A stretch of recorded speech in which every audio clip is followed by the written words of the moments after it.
I'm Admiral Pauline Grayson, 48 years old, and I built my career from the ground up, one of the youngest flag officers in the U.S. Navy. For years, I showed up for my family, funding trips home, calling between deployments, standing quietly while they celebrated my brother's every win.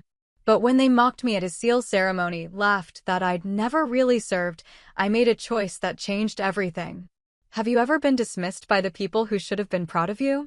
If so, tell me your story in the comments. You're not alone. Before I get into what happened, let me know where you're tuning in from. And if you've ever had to stand tall when others doubted your worth, hit that like button and subscribe for more true stories about boundaries, respect, and reclaiming your power. What happened next might surprise you. The dining room was quiet except for the sound of silverware on china. I sat at my parents' table, home on leave for the first time in 8 months, and watched my mother serve pot roast like it was a ceremony. She placed the largest portion in front of my brother Ethan, who grinned and thanked her. My father poured wine, filled Ethan's glass to the rim, then splashed barely an inch into mine. "So, Ethan," Dad said, leaning forward with that look he got when he was proud. "How's the training going?" Ethan shrugged, but he was smiling. "Tough. But I'm loving it. Bud/S is no joke." "Of course it isn't," Mom said, beaming. "You're going to be a SEAL. A real hero." I cut into my pot roast. It was dry. "And you, Pauline?" Dad asked, almost as an afterthought. "Still doing the what is it you do again?"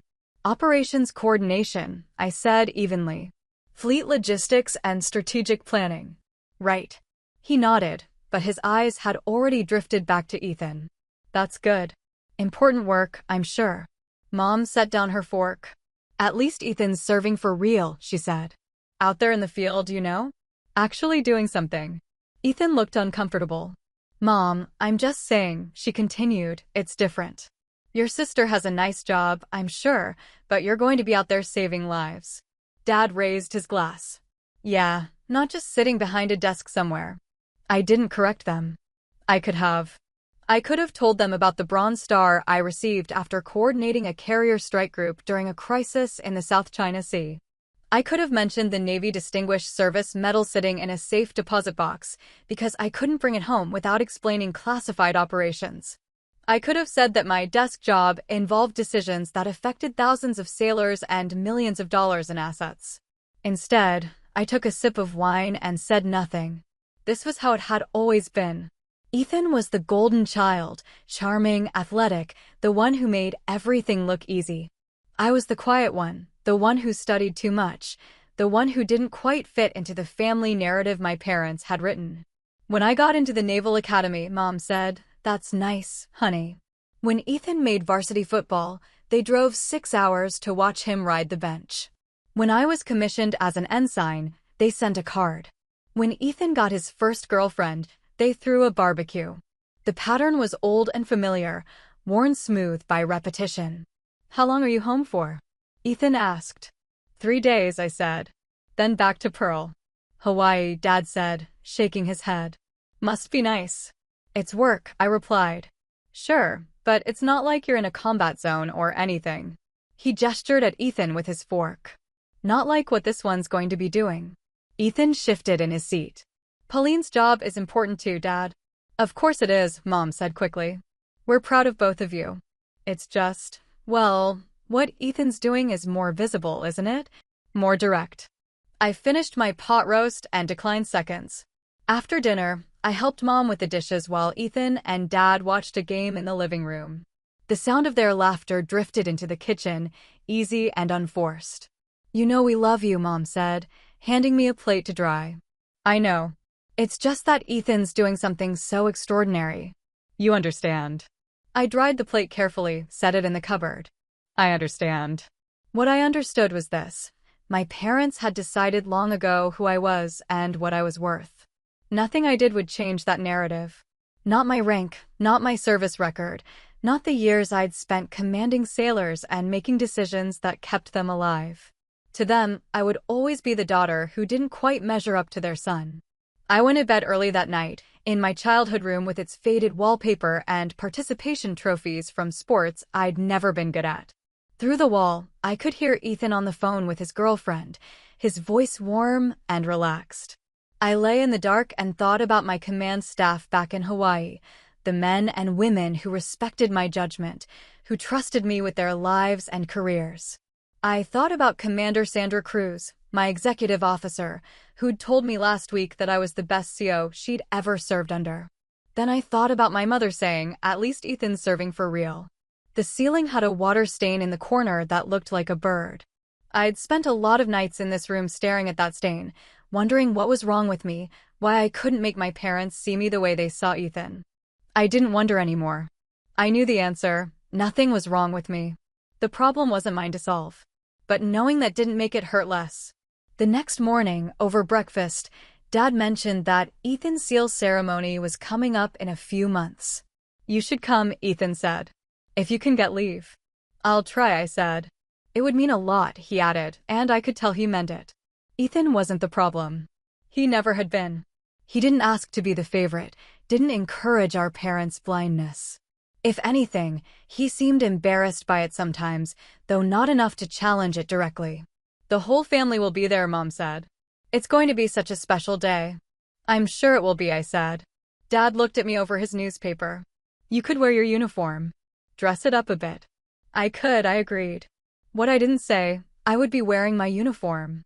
My service dress blues, with the ribbons and insignia that told the story my parents had never bothered to read. The uniform of a Rear Admiral Lower Half, 07, one of the youngest flag officers in the Navy. But they wouldn't see it. They never did. I finished my coffee and excused myself. I had a video conference with my staff in 2 hours, and I needed to find somewhere quiet with decent internet. As I set up my laptop in the spare bedroom, I heard my parents in the kitchen, their voices carrying. "She seems tired," Mom said. "Desk work will do that," Dad replied. I opened my laptop and logged into the secure network. My screen filled with the faces of my command staff, serious, professional, waiting for my direction. "Good morning, Admiral," Commander Cruz said.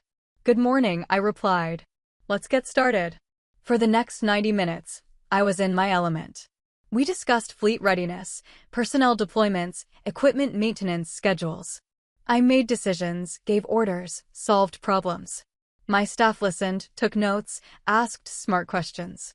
When we finished, Cruz said, "Thank you, ma'am. Enjoy the rest of your leave." "Thank you, Commander." I closed the laptop and sat in the silence of the spare bedroom. Downstairs, I could hear my parents laughing with Ethan about something. I'd spent my entire career proving myself to people who took me seriously. Chiefs and captains, admirals and enlisted sailors, they saw my competence, respected my authority, trusted my leadership. But I'd never stopped trying to prove myself to the 2 people who refused to look. 3 days later, I flew back to Hawaii. My parents drove me to the airport. In the rearview mirror, I watched my father's eyes as he talked about Ethan's training, Mom nodding along. At the curb, they hugged me goodbye. "We'll see you at Ethan's ceremony," Mom said. "I'll be there," I promised. I would be. Not as their daughter, not as Ethan's sister, but as myself. As Admiral Pauline Grayson. And this time, they would finally see me. The ceremony was held at Naval Amphibious Base Coronado on a bright September morning. I arrived in my service dress blues, the gold stripe on my sleeve catching sunlight, but nobody was looking at me. The parking lot was full of families clutching programs and cameras, all here to watch young men become SEALs. I found my parents near the front of the crowd. Mom wore a navy dress and had brought 2 bouquets. Dad had on his best suit, the one he saved for weddings and funerals. They were beaming, locked in conversation with another couple, probably another SEAL's parents. "Pauline," Mom said when she saw me. She kissed my cheek, distracted. "You made it. Good. We saved you a seat." The seat was on the end of the row, with a good view of nothing. "This is so exciting," Mom continued, gripping my arm. "Our son, a Navy SEAL. Can you imagine?" "It's quite an achievement," I said. Dad barely looked at me. His eyes were scanning the crowd for Ethan, who was somewhere with his class, preparing for the ceremony. We took our seats. The chairs were arranged in rows facing a platform where the trident pins would be presented. Behind the platform, The ocean stretched out blue and endless, the same ocean I'd spent my career defending. This, Mom said to the woman next to her, gesturing broadly, is what real service looks like. My son's a warrior. I folded my hands in my lap and watched the platform. At exactly 1000 hours, the ceremony began. The SEAL candidates marched in formation, crisp and disciplined, their faces hard with pride and exhaustion. Ethan was in the third row, his eyes forward, his bearing perfect. The base commander spoke first, talking about sacrifice and brotherhood, about the standards and selection process that made SEALs the elite. Then he introduced Lieutenant General Robert Miller, who'd come from SOCOM to present the awards. Miller took the platform. He was in his mid-50s, ramrod straight, with close-cropped gray hair and ribbons covering half his chest. He spoke about the importance of special operations, about the men who volunteered to do the hardest jobs in the hardest conditions. I'd met Miller twice before. Once at a joint operations brief in Tampa, and once at a reception following a change of command. Both times, he'd been professional and sharp, the kind of officer who didn't waste words. His speech was good, measured, respectful, inspiring in the way military speeches should be. He was talking about the global reach of naval special warfare when his eyes swept the crowd and landed on me. He stopped mid-sentence. For a moment, he just stared. Then he glanced down at his notes, back up at me, and his expression shifted into something like surprise. The crowd began to murmur. People noticed the pause, noticed him looking. Miller stepped away from the microphone, said something to the base commander beside him, then walked down from the platform. He walked straight toward me. The murmuring grew louder. My parents looked confused. Dad leaned over. "What's going on?" I didn't answer. I stood, because that's what you do when a 3-star general is walking toward you with purpose. Miller stopped 3 feet away and saluted. "Admiral Grayson," he said clearly, his voice carrying. "It's an honor to have you here, ma'am." The crowd went silent. I returned the salute. "General." Around me, people were standing. The officers in the crowd came to attention. I saw Ethan in formation, his eyes wide, his hand snapping up in salute. The other SEAL candidates followed, the entire formation saluting toward me. My parents sat frozen, their faces blank with shock. Miller held my eyes for a moment, nodded once, then returned to the platform. "Ladies and gentlemen," he said into the microphone, "we have the distinct honor of having Rear Admiral Pauline Grayson in attendance today. Admiral Grayson commands the Pacific Fleet's Logistics and Operations Group and has served with extraordinary distinction for over 25 years. Her presence here honors these men and this ceremony." The crowd applauded. It wasn't polite applause. It was sustained, genuine, the kind of recognition that comes from people who understand what rank means, what it costs. I remained standing until Miller gestured for everyone to sit. Then I lowered myself back into my chair, my posture unchanged, my expression neutral. Next to me, my mother's mouth was open. On my other side, my father stared at me like I was a stranger. I kept my eyes forward. The ceremony continued. The SEAL pins were presented, each candidate stepping forward to receive their trident. When Ethan's name was called, he walked to the platform with precision, shook Miller's hand, received his pin. Mom cried. Dad's hands shook as he held his camera. I watched my brother become a SEAL and felt genuinely proud of him. His achievement was real. He'd earned this. But the looks on my parents' faces, the shock, the confusion, the dawning realization, that was for me. After the ceremony, families flooded toward their sailors. My parents moved toward Ethan, but slowly, their steps uncertain. I stayed back, letting them have their moment. Commander Cruz appeared at my elbow. She was in town for a logistics conference and had come to the ceremony as a courtesy. "Nice entrance, Admiral," she said quietly. "I didn't plan it." "I know. That's what makes it perfect." She drifted away as my parents approached. Ethan was with them, his new trident pinned to his chest, his expression somewhere between pride and concern. "Pauline," Dad said. His voice cracked. You're an admiral?" "Yes." "Why didn't you tell us?" Mom asked. Her eyes were red. "I did," I said calmly. Several times. You didn't ask for details. Ethan looked at me, then at our parents. I told you she was high-ranking. I said she was important. You said she worked in logistics, Dad said weakly. I command logistics operations for the entire Pacific Fleet, I said. It's a flag officer billet. Mom reached for my arm, but I stepped back slightly, not rudely, just enough. You've been an admiral this whole time? For 3 years. Before that, I was a captain for 6 years. Before that, commander. You were at my promotion ceremony when I made lieutenant commander. You left early. I watched the memory surface in their faces, watched them reconstruct years of casual dismissals and forgotten milestones. We didn't know, Dad said. You didn't ask. Ethan cleared his throat. I need to check in with my class. Pauline, can we talk later? Of course. Congratulations, Ethan. You earned this. He nodded, squeezed my shoulder, and left. Around us, families were taking photos, laughing, celebrating. My parents stood in the middle of it all, looking lost. We're sorry, Mom said finally. I know. We should have, yes, I interrupted gently. You should have. Dad tried again. We're proud of you. We are. We just didn't know what I did, I finished. Didn't think it mattered. Didn't see it as real service. They flinched. I didn't soften my tone, but I didn't harden it either. I just stated facts, the way I would in a briefing. I have to leave soon, I said. I have a transport back to Pearl at 1400 hours. Already? Mom asked. I took leave to be here. Now I need to get back to work. Can we see you off? Dad asked. That's not necessary. I started to walk away, then paused and turned back. For what it's worth, Ethan's achievement today is real. Be proud of him. He deserves it. Then I left them standing there, two people who'd just discovered they'd been blind for 30 years. I walked across the base toward the flight line, my shoes crisp on the pavement, my uniform immaculate in the California sun.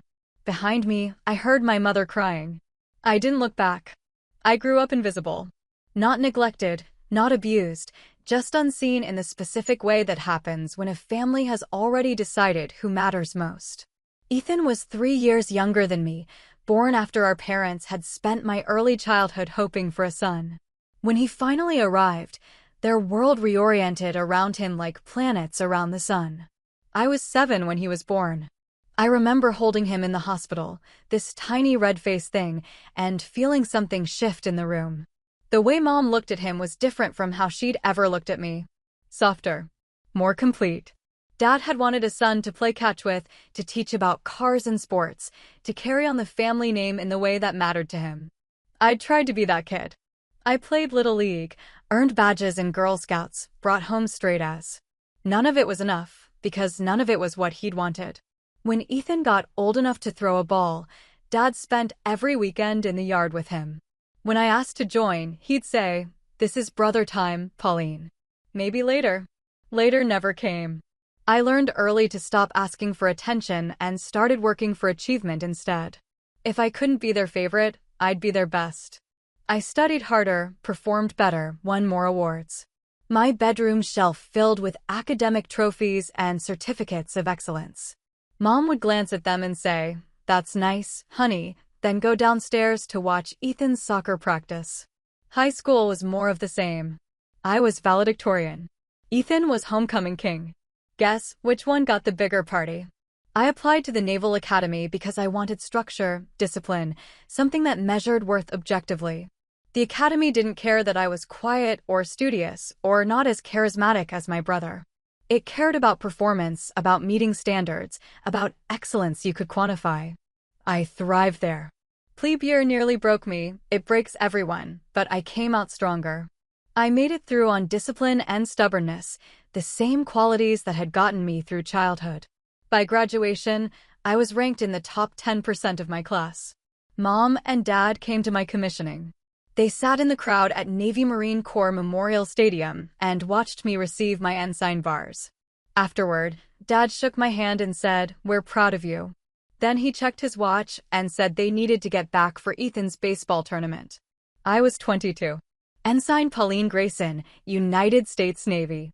And I was still invisible to them. My first assignment was aboard a destroyer as a division officer. I learned how to lead sailors, how to stand watch, how to make decisions when lives and equipment depended on getting it right. I was good at it. My fitness reports reflected that. I made lieutenant junior grade on time, then full lieutenant ahead of schedule. When I called home to tell them about my promotion to lieutenant, Mom said, "That's wonderful, honey. Did you hear Ethan got into state? Full scholarship for football." I served at sea, then ashore, then at sea again. I did a tour with the Pacific Fleet staff, another on a cruiser, a stint at the Naval Postgraduate School. I made lieutenant commander at 31, younger than average, and took command of a logistics support unit in Japan. I called to tell them. Dad said, "Commander, huh? Is that good?" "It's the rank before captain," I explained. "Oh. Well, good for you." Ethan just proposed to his girlfriend. We're planning a wedding. I flew home for the wedding. I wore my service dress. Nobody asked about my uniform. Nobody asked about my job. At the reception, I sat at a back table with distant cousins while my parents gave speeches about Ethan and his beautiful bride and their bright future. I left before the cake was cut. At 37, I made captain. 06. It came with command of a logistics squadron and responsibilities spanning multiple bases. I managed hundreds of personnel, millions of dollars in equipment, operations that kept the fleet running. I sent my parents a photo of my promotion ceremony. Mom texted back, "So proud. Ethan's wife is pregnant." That was the year I stopped trying. Not consciously, I didn't make a decision or have an epiphany. I just stopped expecting anything different. Stopped hoping they'd ask about my work. Stopped imagining conversations where they saw me as more than an afterthought to Ethan's accomplishments. I focused on my career instead. I was good at my job, maybe great. My superiors noticed. My fitness reports used words like exceptional and promote ahead of peers. I received a Bronze Star for my role coordinating support during a carrier strike group's deployment to the Persian Gulf. The citation was classified, so I couldn't explain what I'd done, but it involved 72 hours without sleep and decisions that prevented a logistics disaster during critical operations. I put the medal in a safe deposit box. There was no point bringing it home. At 43, I deployed to the South China Sea during a period of heightened tensions. Our carrier group was positioned as a deterrent, and my job was making sure we could sustain operations indefinitely if necessary. It meant coordinating with multiple countries, managing supply chains across thousands of miles, solving problems in real time with incomplete information. We pulled it off. The crisis de-escalated, the carrier group maintained readiness throughout, and I received a Navy Distinguished Service Medal. The admiral who pinned it on said I'd performed at a flag officer level while still wearing captain's eagles. The promotion board agreed. At 45, I was selected for Rear Admiral lower half. 07. Flag rank. The ceremony was held in Pearl Harbor. Commander Cruz read the orders. A 2-star admiral administered the oath. My new shoulder boards gleamed gold on blue. I called my parents that evening. "That's wonderful, honey," Mom said. "We're so happy for you." Listen, Ethan got orders to train for SEAL selection. Can you believe it? I could believe it. Ethan had joined the Navy 2 years earlier, following in my footsteps in the way that people noticed and celebrated. He was strong, athletic, charismatic, everything BUD/S looked for. "Tell him congratulations," I said. "We will." He's so excited. "This is such a big deal." "It is," I agreed. "Your father wants to know, is Admiral higher than Captain?" I closed my eyes. "Yes, Mom. Admiral is higher than Captain." "Oh, how nice. So you got promoted again?" "Yes." "Well, good for you, honey. We're very proud." Now, about Ethan, I let her talk. She told me about his training, his determination, his dreams of becoming a SEAL. She told me how worried she was, how dangerous it would be, how proud they were that he was pushing himself. I listened and said nothing about my own deployments, my own dangers, my own years of pushing myself past limits they'd never bothered to learn about. When I hung up, I stood on my lanai and looked out at the Pacific. Somewhere out there were ships I helped keep supplied, sailors whose lives depended on logistics chains I managed, Operations I'd coordinated that prevented conflicts from escalating. My parents knew none of it. They knew I worked in the Navy. They knew I wore a uniform. Beyond that, I was a vague shape in the background of Ethan's more interesting life. 3 years passed. I served as a flag officer, commanded my group, made decisions that affected thousands of people. I worked 70-hour weeks and spent most holidays at sea or on base. I mentored junior officers, counseled struggling sailors, shaped policies that improved readiness across the fleet. And then came the phone call about Ethan's ceremony. "You'll come, won't you?" Mom asked. "It's so important. My son, a Navy SEAL." "I'll be there," I said. I could have told her then. Could have explained exactly who would be sitting in that audience, what rank I held, what my presence might mean. But I'd learned long ago, they didn't ask questions because they didn't want answers. They wanted me to fit into their story, not disrupt it with my own. So I said nothing. I booked leave, arranged transport, and prepared to watch my brother achieve something genuinely impressive while my parents continued not seeing me. I didn't plan what happened. Didn't orchestrate it. Didn't even hope for it. But when Lieutenant General Miller walked off that platform and saluted me in front of everyone, when my parents' faces went pale with shock, when the truth they'd ignored for decades became impossible to deny, I felt something I hadn't felt in years. Seen. The flight back to Pearl Harbor gave me 6 hours alone with my thoughts. I sat in the jump seat of AC-130, surrounded by cargo and silence, and replayed the ceremony over and over. My mother's face when Miller saluted. My father's hands shaking. The weight of years of dismissal suddenly made visible in one stark moment. I should have felt vindicated. Triumphant, even. Instead, I felt tired. The plane landed at Joint Base Pearl Harbor Hickam just after 2,200 hours. Commander Cruz met me on the tarmac, even though I'd told her it wasn't necessary. "Admiral," she said, falling into step beside me. "How did it go?" "You were there. You saw." "I saw the ceremony." "I'm asking about after." We walked across the flight line toward base administration. The night air was warm, heavy with the smell of ocean and jet fuel. "They were shocked," I said finally. "Confused. They apologized." And nothing. I left. Cruz was quiet for a moment. "Permission to speak freely, ma'am?" "Always." That must have been satisfying. I stopped walking and looked at her. Sandra Cruz was 42, a surface warfare officer who'd commanded 2 ships before joining my staff. She was competent, direct, and one of the few people I considered a friend. "It wasn't," I said. "It was just sad." She studied my face. "They really didn't know?" "They knew I was Navy. They knew I had rank. Beyond that, I shrugged. They never asked for details. Never wanted to know." "That's on them, ma'am." "I know. But knowing that doesn't make it feel better." We resumed walking. My office was dark when we reached it, my desk clear except for a stack of reports Cruz had left for me to review. The normal weight of command settling back onto my shoulders. "Get some rest, ma'am," Cruz said. "Tomorrow's going to be busy." She was right. Tomorrow was always busy. I went back to my quarters instead of sleeping. I poured a glass of wine I wouldn't drink and sat on the lanai, looking out at the dark water. Somewhere out there was a carrier strike group I'd helped provision. Somewhere was a sailor whose boots I'd made sure arrived on time. Somewhere were operations running smoothly because of decisions I'd made. My phone buzzed. A text from Ethan, "Can we talk?" I stared at the message for a long time before responding. "Tomorrow. 0900 your time." He replied immediately. "Thank you." I set the phone down and closed my eyes. The wine sat untouched on the table. I didn't need it. I was already numb enough. At 0530, I was up, dressed, and running my usual route along the base perimeter. 6 miles at a pace that cleared my head and reminded my body it still worked. By 0700, I was showered, in uniform, and at my desk reviewing operational reports.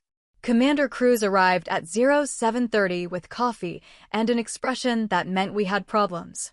"Submarine tender in Guam has a parts shortage," she said. "Critical systems. They're projecting 72 hours before they can get back to full capability." "What do they need?" "Pump assemblies. 3 of them." We've got 2 in inventory here, but the third, check with the contractors in San Diego. If they've got 1 manufactured, authorize expedited shipping. Already did. It'll be there by tomorrow evening. Good. What else? We spent the next hour going through logistics issues, personnel problems, and readiness reports. This was my world, concrete problems with measurable solutions, people who respected my judgment, work that mattered in ways I could see and prove. At 0900, I called Ethan. He answered on the first ring. Pauline, you wanted to talk. There was a pause. Background noise suggested he was outside, probably at the base. I wanted to apologize, he said finally. For not doing more. I should have made them understand. This isn't your fault, Ethan. I knew you were high-ranking. I tried to tell them, but they didn't. He stopped. They didn't want to hear it. I know. I'm sorry. I looked out my office window at the harbor, at the gray ships anchored in neat rows. You earned your trident yesterday, I said. That's what matters. Don't let this take away from that. They're devastated, he said quietly. Mom hasn't stopped crying. Dad keeps asking what he missed, how he didn't know. They missed everything, Ethan. Not just about rank. About who I am, what I do, why it matters. They missed 30 years. They want to fix it. Some things can't be fixed. Another pause. Then, what do you want me to tell them? I considered the question. What did I want? An apology? I'd gotten that. An explanation? There wasn't one that would satisfy me. A promise to do better? Too late for that to mean much. Tell them I need time, I said. Tell them I'm not angry, just tired. Okay, I can do that. Congratulations again, Ethan. Being a SEAL is everything you hoped it would be and harder than you can imagine. But you'll be good at it. Thank you. And Pauline? I've always been proud of you. I hope you know that. My throat tightened. I know. We hung up. I sat at my desk and stared at the phone for a moment, then forced myself back to work. The day proceeded in its normal rhythm. Meetings, decisions, problems solved, fires extinguished. At 1300 hours, I briefed a visiting congressional delegation on Pacific Fleet logistics capabilities. At 1500 hours, I reviewed fitness reports for my senior enlisted staff. At 1700 hours, I finally cleared my desk enough to leave. Commander Cruz found me on my way out. Your parents called the command center, she said. I stopped. What? About an hour ago. They asked to speak with you. The watchstander didn't put them through, told them you were in meetings. Good. They asked about your schedule. When you might be available. I rubbed my temples. Tell the watch to be polite but firm. No calls transferred without my approval. Already done. Just thought you should know. Thank you, Sandra. She hesitated. For what it's worth, ma'am, you handled that ceremony with more grace than I would have. I've had practice being overlooked. That shouldn't be something you're good at. She was right. It shouldn't be. That night, I got an email from my mother. The subject line was, "We're so sorry." I stared at it for 10 minutes before opening it. The message was long, emotional, full of explanations and justifications and desperate apologies. She talked about being busy with Ethan, about not understanding military rank, about assuming I would tell them if anything important happened. She said they loved me, had always loved me, were so proud of everything I'd accomplished. At the end, she wrote, "Please come home. Let us make this right." I closed the laptop without responding. The next morning, my father called. I let it go to voicemail. Then he called again. And again. By the afternoon, I had 7 missed calls and 3 voicemails I hadn't listened to. Ethan texted, "They're not handling this well." I replied, "Neither am I. What do you need?" I thought about that. What did I need? Space. Distance. Time to process decades of being unseen by the people who should have seen me first. Nothing right now, I typed. Just time. Okay, I'm here if that changes. 3 days after the ceremony, I received a package at my office. Inside was a framed photo of me at my promotion to Rear Admiral, one I'd sent them years ago. They'd never displayed it. Now it came back to me with a note in my mother's handwriting. "We should have put this on the mantle. We should have celebrated you. We're sorry we didn't." I looked at the photo, me in dress blues, The Admiral's star on my shoulder board, my face composed and professional. The woman in that photo had earned everything she wore. She'd climbed through ranks and proved herself over and over, not for recognition, but because it was who she was. That woman didn't need her parents' approval. But the girl she'd been, the one who'd tried so hard to be seen, still ached with their absence. I put the photo on my desk, facing away from me. Then I got back to work. 3 weeks after the ceremony, my parents stopped calling. The daily voicemails tapered to every other day, then twice a week, then silence. I told myself I was relieved. Mostly, I believed it. Work consumed me the way it always had. I reviewed deployment schedules, authorized equipment transfers, mediated disputes between commands competing for limited resources. Commander Cruz ran the daily operations while I focused on strategic planning and the endless meetings that came with flag rank. At 0700 on a Tuesday, she knocked on my office door with a peculiar expression. "Admiral, you have visitors."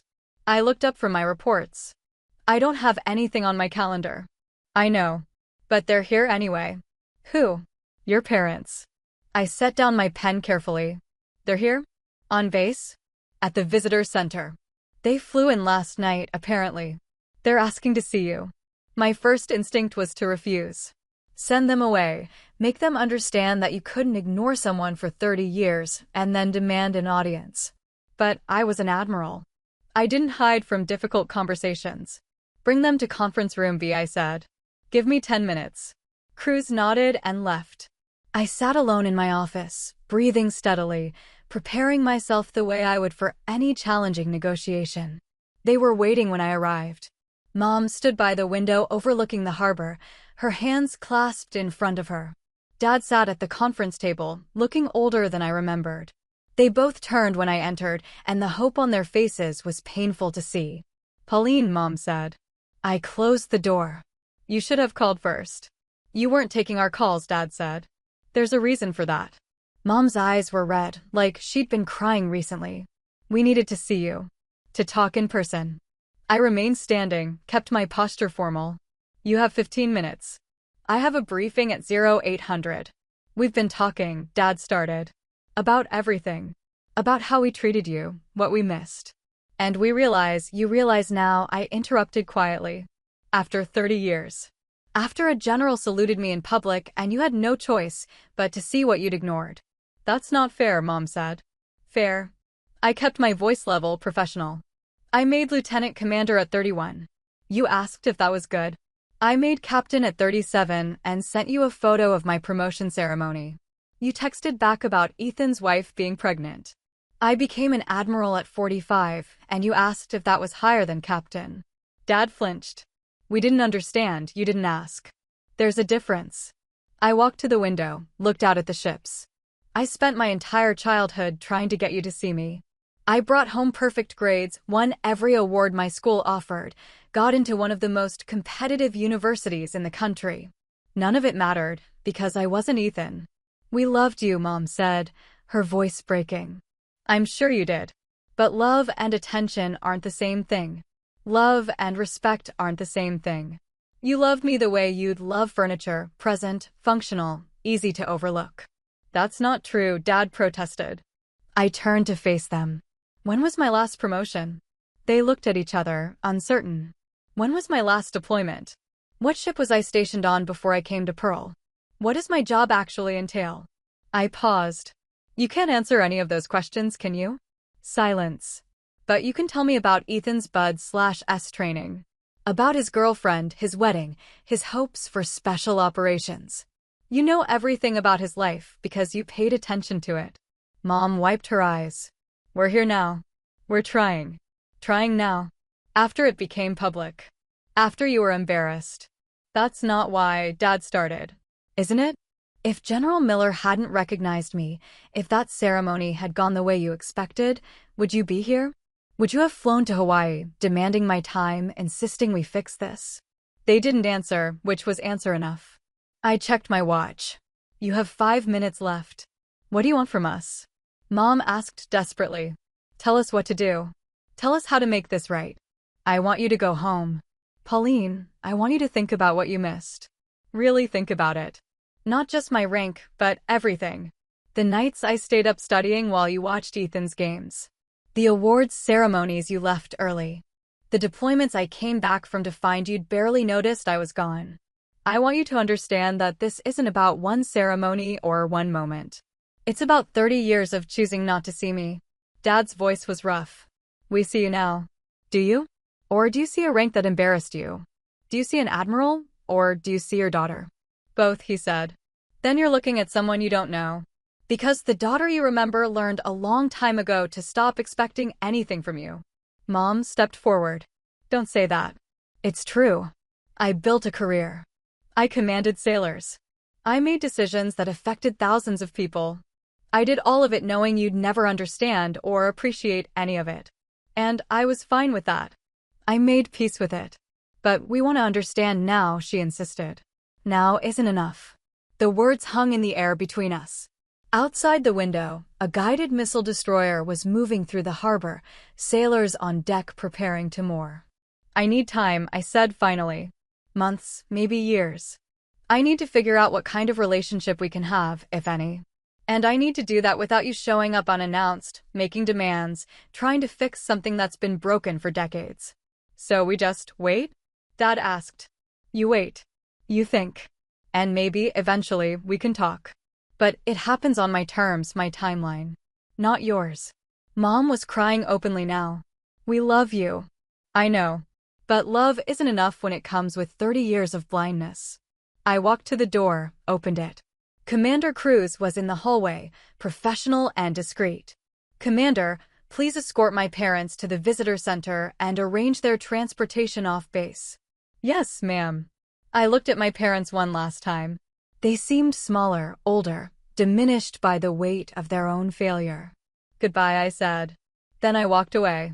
I made it to my office, closed the door, and stood at the window with my hands braced against the sill. My chest felt tight, my breathing shallow. There was a knock. Cruz entered without waiting for permission. How did you know? I asked without turning. 23 years in the Navy, ma'am. I know what it looks like when someone's barely holding it together. She didn't say anything else, just stood there in silent support. After a moment, my breathing steadied. They meant well, I said. Doesn't mean they did well. No, it doesn't. I straightened, adjusted my uniform, restored the composure that was as much a part of me as the rank on my shoulders. I have a briefing in 10 minutes. I rescheduled it. You have the morning clear. I looked at her. That wasn't necessary. With respect, ma'am, it was. She left me alone. I sat at my desk and stared at the framed photo my mother had sent back, the one of my promotion to Rear Admiral. In it, I looked confident, accomplished, complete. I picked up my phone and texted Ethan. Saw Mom and Dad today. It didn't go well. His response came quickly. I'm sorry. Are you okay? I typed and deleted 3 responses before settling on, I will be. Because I would be. I'd survived 30 years of invisibility. I'd survived this too. The rest of the day proceeded normally. I attended meetings, made decisions, solved problems. Nobody looking at me would have known that anything was wrong, and that was exactly how I needed it to be. That evening, alone in my quarters, I allowed myself exactly 10 minutes of grief. 10 minutes to feel the loss of what could have been, should have been, never was. Then I poured a glass of water, reviewed the next day's schedule, and prepared for sleep. I'd spent my life proving I didn't need their validation. Now I just had to believe it. For months after the ceremony, Ethan called at 0200 hours. I was already awake, insomnia had become a familiar companion, so I answered. Pauline. His voice was rough, exhausted. I need help. I sat up, instantly alert. What's wrong? Are you injured? No. Yes. I don't know. He paused. I'm struggling. Training is, it's harder than I thought. And I can't talk to Mom and Dad about it. Why not? Because they think I'm invincible. They've spent my whole life telling me I'm special, that I can do anything. How do I tell them I'm failing? I walked to the window. Outside, Pearl Harbor was dark and quiet. Are you failing? I asked. I don't know. Maybe. I'm injured, nothing serious, but it's slowing me down. And mentally, I'm exhausted. Everyone here is as good as me or better. I'm not special anymore, and I don't know how to be average. There was something raw in his voice, something I recognized from my own plebe year at the academy. Where are you right now? I asked. Coronado. Outside the barracks. Go inside. Find somewhere private. I'll wait. I heard him moving, heard a door close. Then, okay. Listen to me, I said. What you're feeling is normal. Everyone in selection feels it. The whole point of BUD/S is to push you past what you think you can handle. But what if I can't handle it? Then you can't. And that's not the end of the world. Silence on the other end. Ethan, being a SEAL isn't the only way to serve. It's not the only way to matter. If this isn't for you, that doesn't make you a failure. It makes me less than I was supposed to be. And there it was, the weight of a lifetime of being the golden child, the one who was supposed to succeed at everything. You were supposed to be perfect because Mom and Dad needed you to be, I said quietly. They put that on you the same way they ignored me. Neither of us asked for it, and neither of us deserved it. How did you do it? He asked. How did you keep going when nobody was watching? I thought about that question. How had I done it? What had sustained me through years of being overlooked? I found purpose outside their approval, I said finally. I served because I believed in it, not because anyone was clapping. I led sailors because they needed leadership, not because it would impress my parents. I built a life where my worth wasn't dependent on their recognition. I don't know if I can do that. You can. But first, you have to survive training. So here's what you're going to do. Tomorrow, you're going to see the medical staff about your injury. No pushing through pain, no being a hero. Get it treated properly. That'll put me behind. Better behind than broken. Then you're going to focus on one day at a time. Not the whole program, not what happens after. Just the next day, the next evolution, the next challenge. Okay. And Ethan? If you decide to quit, if you decide this isn't for you, that's okay too. I'll still be proud of you. His voice cracked. You're the only one who would be. Then I'm the only one whose opinion should matter. We talked for another 20 minutes. I gave him practical advice. How to manage injuries, how to deal with instructors, how to stay mentally strong when your body is failing. Advice earned through my own years of pushing past limits.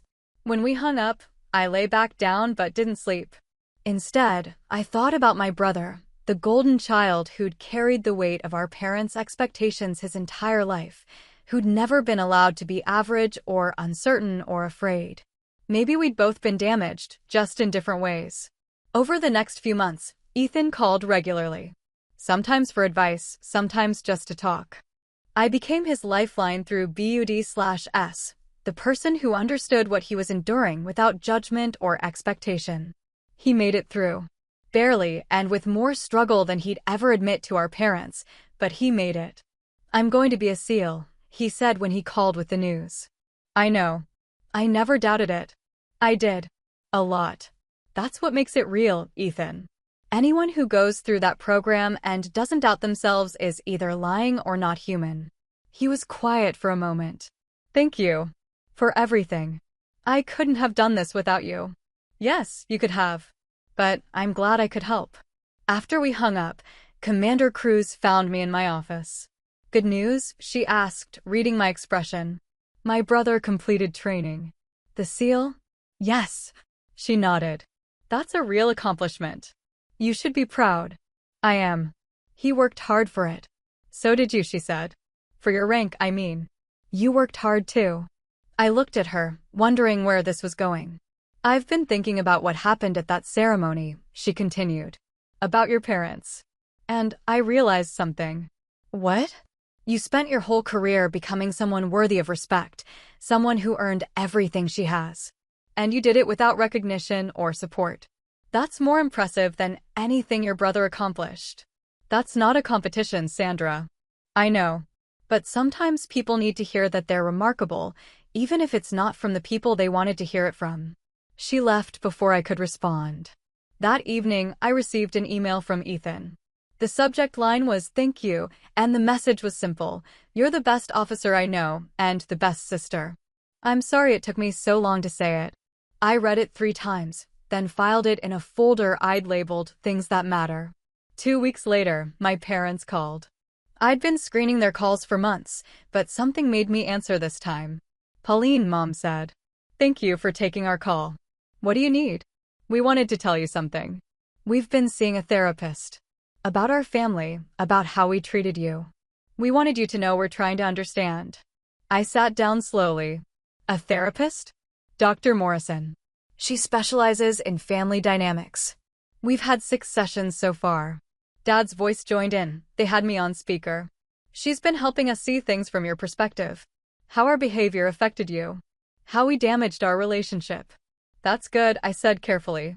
We're not asking for forgiveness, Mom continued. Not yet. We just wanted you to know we're working on ourselves. That we're serious about this. Okay. And we wanted to tell you, we told Ethan about our sessions. We apologized to him too, for putting too much pressure on him, for making him responsible for our pride. That surprised me. How did he take it? Better than we deserved. He said you'd been helping him through training. That you were the one he turned to when things got hard. Dad's voice was thick. You were there for him when we couldn't be. He's my brother. That's what siblings do. We should have been there for both of you, Mom said. Differently, but equally. We failed at that. I didn't argue. There was nothing to argue with. I need to go, I said. I have work. Of course. We wanted you to know. We're trying. After we hung up, I sat in the silence of my office and processed the conversation. They were trying. It didn't fix anything, didn't erase decades of damage, but it was something. Maybe that was enough for now. Commander Cruz knocked and entered. Admiral, we have a situation with the supply chain in Okinawa. Details? Equipment delivery delayed by typhoon. Base commander is requesting alternative sourcing. I pulled up my computer. Let's see what we can do. And just like that, I was back to work. Back to the place where I was competent, respected, valued. Back to the world that made sense. But in a small corner of my mind, something had shifted. My parents were trying. Ethan saw me. And maybe, there was a path forward that didn't require me to choose between my career and my family. It would take time. Years, probably. But I'd spent my whole life being patient. I could be patient a little longer. 7 months after the ceremony, my parents asked if they could visit again. This time, they called first. This time, I said yes.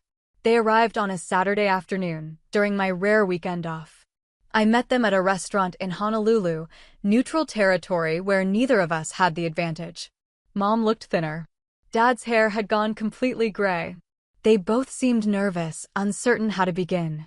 Thank you for meeting us, Mom said. I nodded. You said you've been working with a therapist. 6 months now, Dad confirmed. Twice a month. Dr. Morrison has been enlightening. How so? Mom folded her hands on the table. She helped us understand that we weren't just neglecting you. We were actively choosing not to see you. There's a difference. I know there is. We were so focused on Ethan, Dad continued, on making sure he succeeded, that we convinced ourselves you didn't need us.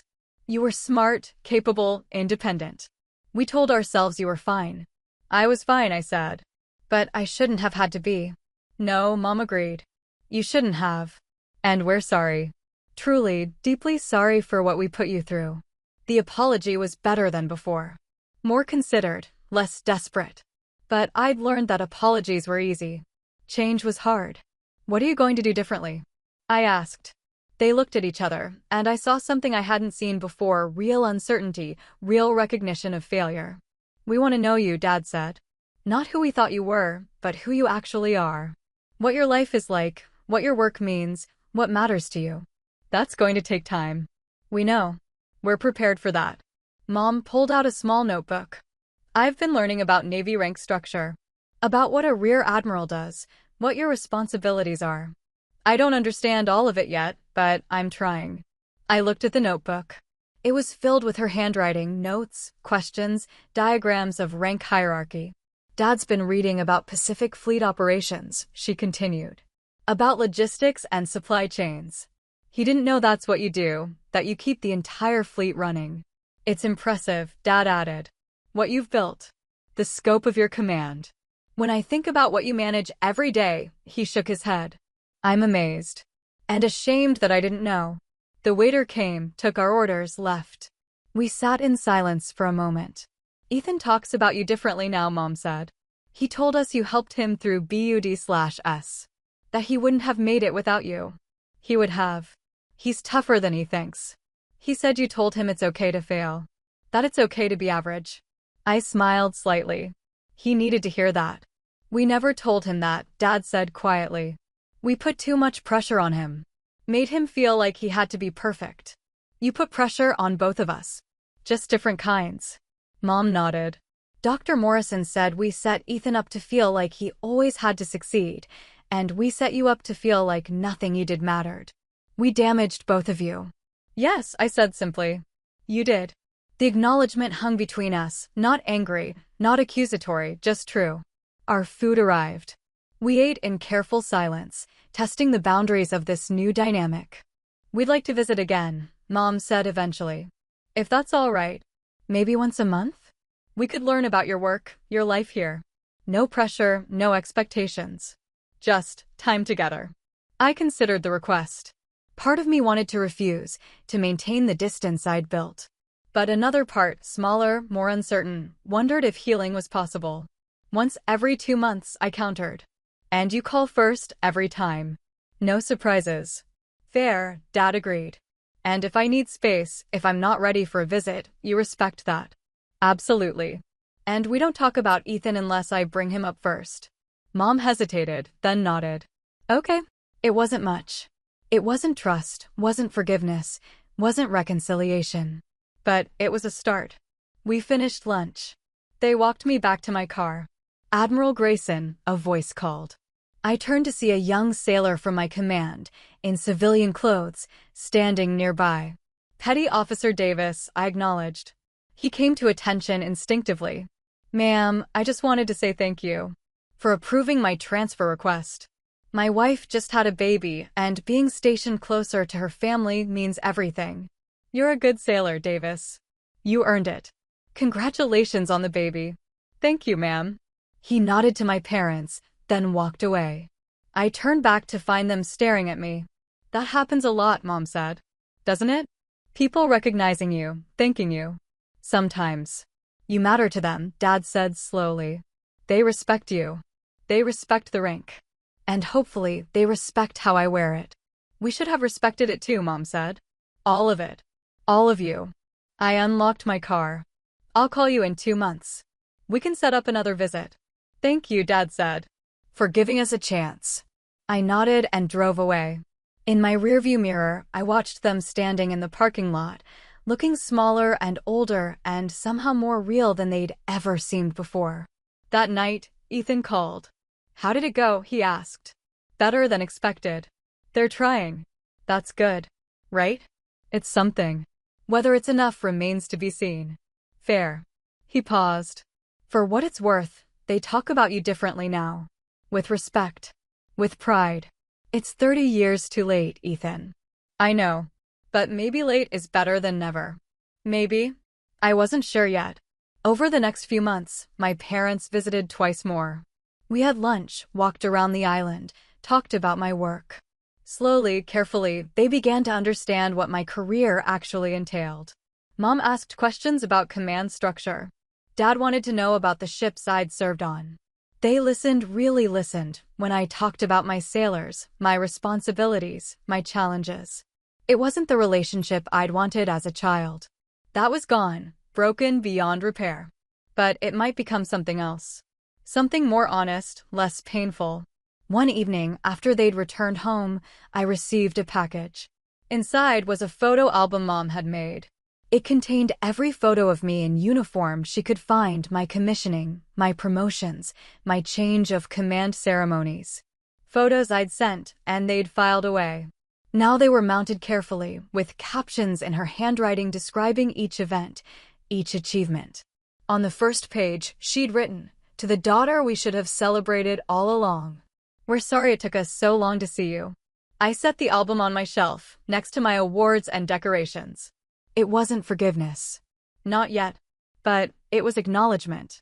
And for now, that was enough. 14 months after the ceremony, I received orders for promotion consideration to Vice Admiral. Oh, 9. 3 stars. Commander Cruz delivered the news personally, walking into my office with a rare smile. Congratulations, Admiral. You're on the list. I looked up from my reports. Which list? Promotion board. They're considering you for Vice Admiral. The official notification will come through channels, but I heard from a friend at Bupers. You're on the short list. I sat back in my chair, processing. Vice Admiral meant bigger command, broader responsibilities, deeper impact. It also meant more visibility, more scrutiny, more pressure. When's the board meet? Next month. Results probably within 6 weeks after that. Thank you for the heads up. She left, and I was alone with the news. 3 stars. 30 years after joining the Navy as an uncertain ensign, I was being considered for the highest ranks of naval leadership. I thought about calling my parents, then decided to wait. If I made the list, I'd tell them. If I didn't, there was no reason to mention it.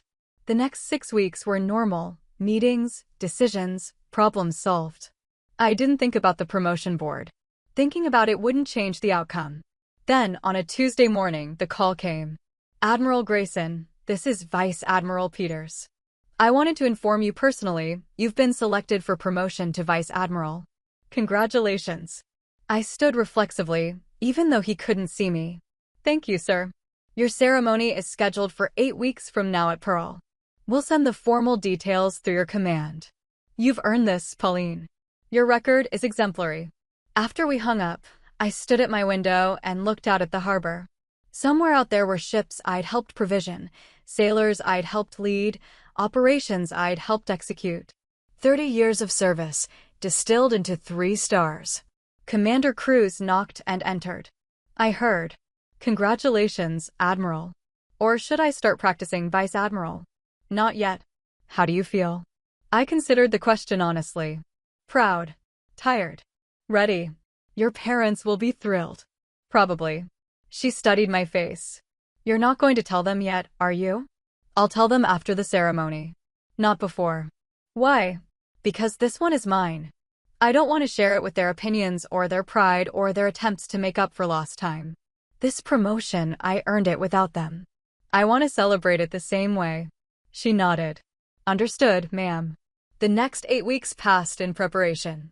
My dress uniform was updated with the 3-star insignia. My staff coordinated the ceremony. Invitations went out to commands across the Pacific Fleet. I didn't invite my parents. I told Ethan, swore him to secrecy, and asked him not to tell them. Are you sure? He asked. I'm sure. They're going to be hurt. They'll survive. This is important to me, Ethan. I need it to be on my terms. He understood. He'd been working with his own therapist, processing the pressure of being the golden child. He was learning, slowly, to separate his parents' expectations from his own worth. I'm proud of you, he said. 3 stars. That's incredible. Thank you. You know, he added, I tell people my sister's an admiral. They're always impressed. Makes me feel like I'm related to someone important. You are someone important, Ethan. You don't need to borrow that from me. I know. But it's still cool. The ceremony was held on a Friday morning on the same pier where I'd stood months earlier after the SEAL ceremony. The weather was perfect, clear sky, calm water, the kind of day that made Hawaii look like paradise. The Pacific Fleet commander administered the oath. My staff stood in formation, crisp and professional. Other flag officers attended, along with commanding officers from across the fleet. When the 3-star shoulder boards were pinned on, when the crowd applauded, I felt something I hadn't felt before, complete. Not because of the rank, though that mattered. Not because of the recognition, though that was meaningful. But because I'd reached this moment entirely on my own merit, without compromise, without needing validation from anyone except the institution I served. After the ceremony, there was a reception. Officers congratulated me, shook my hand, offered respect that had nothing to do with my family or their expectations. Commander Cruz, now executive officer to a 3-star, found me near the end. How does it feel, Admiral? Right, I said simply. Your parents will be upset they missed this. I know. But some moments need to be ours alone. She raised her glass. To Vice Admiral Grayson. May your next command be as successful as your last. We toasted, and I looked out over the harbor at the ships riding at anchor. That evening, I called my parents. "Pauline," Mom answered. "This is a nice surprise. I have news. I was promoted last week to Vice Admiral." Silence. Then, last week. "Yes. You didn't tell us?" Dad's voice joined in speakerphone again. "No. Why not?"